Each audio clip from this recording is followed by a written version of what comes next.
Syekh Muhammad bin Abdul Wahab, beliau hidup pada abad ke-12. Berarti sudah lebih dari 200 tahun yang lalu. Untuk membuktikan kesesatan beliau ini hanya memiliki satu cara sekarang, adalah mengupas karya-karyanya. Ya kan? Karena kalau kaset rekaman nggak ada. Seorang bisa kita ketahui pemahamannya keliru kan yang pertama, kita punya bukti suara, ya, atau tulisan, ya. Maka hanya bisa nilai dari karya-karyanya, dan karya-karyanya itu tersebar ke seluruh penjuru dunia. Ya, seluruh karya beliau itu sudah diterjemahkan dalam bahasa Indonesia, bahasa Inggris, bahasa Mandarin, bahasa India. Ya, tersebar seluruh dunia dan dibagi-bagikan kepada jamaah haji setiap haji. Saya kira tidak mungkin setingkat Syekh Sudes, ya, Imam Masjidil Haram, ya, dan ulama yang ada di Mekah dan Madinah membagi-bagikan kitab yang sesat menyesatkan buat seluruh kaum muslimin dari seluruh dunia yang pergi haji. Rupanya kitab itu dibagi-bagikan. Ya, salah satu yang mengontrol atau yang membuat program itu adalah Syekh Sudes. Saya kira nggak semungkin mereka yang jumlah ulamanya ribuan di sana, ya, penghafal Al-Quran, penghafal Sahih Bukhari, ya, yang dari lahir udah belajar agama sampai tuanya, mereka rela membagi-bagikan kitab yang sesat untuk seluruh jamaah haji yang datang dari seluruh negara. Dibagi-bagikan di Arafah, ya, di Mina, bahkan di dalam Masjidil Haram. Ya. Bahkan mereka terjemahkan dengan bahasa Mandarin, bahasa Urdu, bahasa Indonesia, dan ke dalam bahasa Inggris. Nah, sekarang karya-karyanya banyak, di antaranya Al-Usul Ats-Tsalatsa, Al-Qawaidul Arba', Kitabut Tauhid, Nawaqidul Islam, Ushul Sittah. Seluruh karya beliau ini saya sudah mempelajarinya. Hampir setiap kitabnya saya menyelesaikan sebanyak 3 kali. Ya, Usul Tsalatsa saya belajar kurang lebih 5 kali. Mungkin sudah lebih dari 10 kali. Ya, tidak didapatkan kesesatan di dalam Kitabut Tauhid. Nah, kalau dikatakan sesat, standar kesesatan Allah katakan tadi apa? Wa may ya'sillah wa rasulahu faqad dhalla dhalalan mubina, yang bertentangan dengan Al-Qur'an dan hadis. Nah, sekarang karyanya ada. Kupas dan sebutkan di mana letak sesatnya. Barang siapa yang membaca kitab-kitab dan karya-karya beliau, maka sangat jelas beliau dengan tegas mengajak kepada tauhid dan memerangi kesyirikan. Tidak boleh bergantungan hati kepada tempat-tempat keramat. Tidak boleh menjadikan kuburan tempat beribadah. Dan itu hadis Nabi sebenarnya, kan? Dalam Sahih Muslim nih, riwayat Muslim dari Aisyah, 3 hari sebelum Nabi meninggal dunia, dalam keadaan beliau sakarat, sempat bersabda, la'natullahi 'alal yahudi wan nasara ittakhadhu qubur anbiya'ihim masajid. Laknat Allah kepada Yahudi dan Nasrani yang kebiasaan mereka menjadikan kuburan-kuburan orang-orang soleh para nabi sebagai tempat-tempat ibadah. Maka kata baca hadisnya nanti kayak pegawai Wahabi pada hadis Nabi. Ya kan?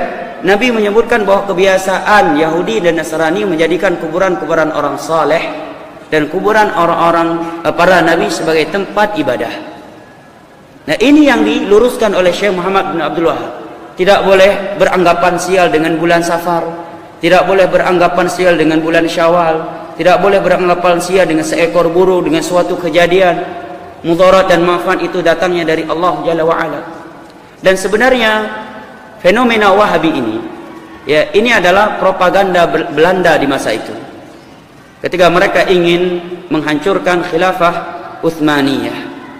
Dan ini propaganda Syiah untuk mengadu domba sesama kaum muslimin.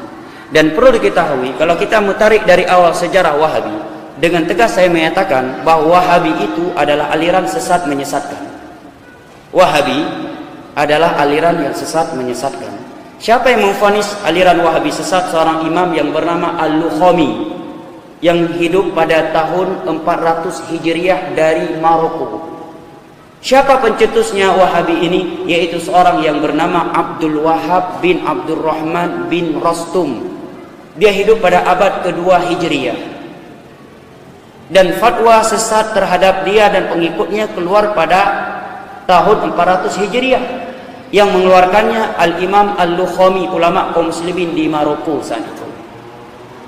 Kenapa dia disesatkan? Karena dia memiliki sifat pemahaman Al-Mujassimah, menyerupakan nama Allah, sifat Allah dengan sifat makhluk. Dia katakan turunnya Allah seperti turunnya saya dari mimbar ini, na'udzubillah.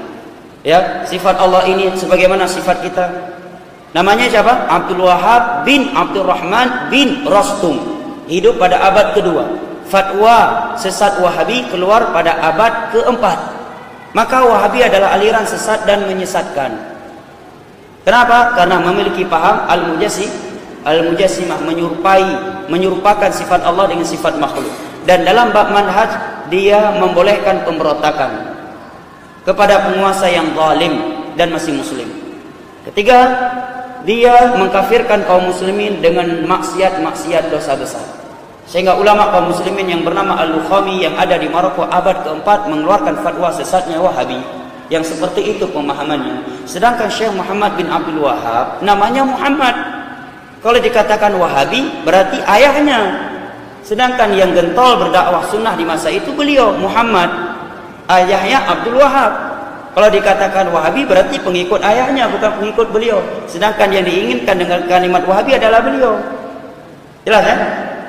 Dan beliau hidup pada abad ke-12. Mungkinkah seorang mampu mengeluarkan fatwa sesat untuk orang yang datang ya 1000 tahun atau 800 tahun setelah? Kan fatwa sesat Wahabi sudah keluar abad keempat.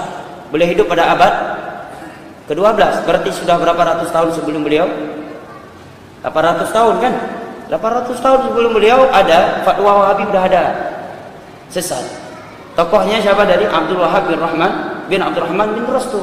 Nah sekarang dibalik. Apa ciri Wahabi? Jenggot. Apa ciri Wahabi? Celana di atas mata kaki. Apa ciri Wahabi? Salat safnya rapat-rapat. Apa ciri Wahabi? Tidak mau buat maulid. Kan kamu balik. Kalau demikian berarti Nabi Wahabi, para sahabat Wahabi, buat bohimu madhabi Wahabi karena mandung anak pubu yang yaitu mandung na tifud yaitu menawar baurinya. Ini propaganda Syiah untuk menyesatkan kaum muslimin. Nah, adapun berbicara tentang Syekh Albani, maka beliau adalah orang yang pertama kali mencetus fakultas hadis di Universiti Madinah. Kalau beliau bukan orang yang berilmu, tidak mungkin ya Universiti Madinah tingkat internasional diangkat beliau sebagai pencetus fakultas hadis. Dan karangan-karangan beliau adalah bukti tentang sesat atau tidak sesatnya beliau. Saya tidak ingin menjawab beliau sesat atau tidak, tapi saya arahkan saja kepada karya beliau. Silahkan baca, setiap yang membacanya bisa menilainya. Seperti sifat salat Nabi, dari mulai takbiratul ihram sampai salam, beliau menerangkannya dengan Al-Quran hadis, Al-Quran hadis, ucapan sahabat, Al-Quran hadis, ucapan sahabat, Al-Quran hadis, ucapan sahabat, Al-Quran hadis, ucapan sahabat, Al-Quran hadis, ucapan sahabat, ucapan empat mazhab. Tidak ada ucapan beliau. Apakah kitab yang seperti ini kita katakan sesat? Tapi ada sebuah kitab yang baru, mungkin umurnya belum ada setahun, ya. Dan kitab ini dari Aceh. Judulnya Doa Fusiju, tentang anjuran Fusiju. Ini malah direkomendasi. Ya, ada kitab baru, belum ada setahun umurnya. Ya, bahkan mungkin belum ada 6 bulan. Doa Fusiju judul kitabnya. Baik. Maka jawabannya bahwa karya mereka adalah sebaik-baik bukti. Bahkan secara kaidah umum, kita ingin menilai si fulan ini pemahamannya benar atau tidak. Kalau kita tidak mampu mendengar suaranya, kan membaca karyanya. Dengan karyanya kita bisa menilai. Oleh karena itu para ulama dahulu menyatakan, ini idza aradtu an a'rifa aqla ar-rajul aqra kutubah. Kalau saya ingin menilai isi kepala seseorang itu, saya membaca karyanya. Karena karya itu adalah cermin dari isi kepala seseorang.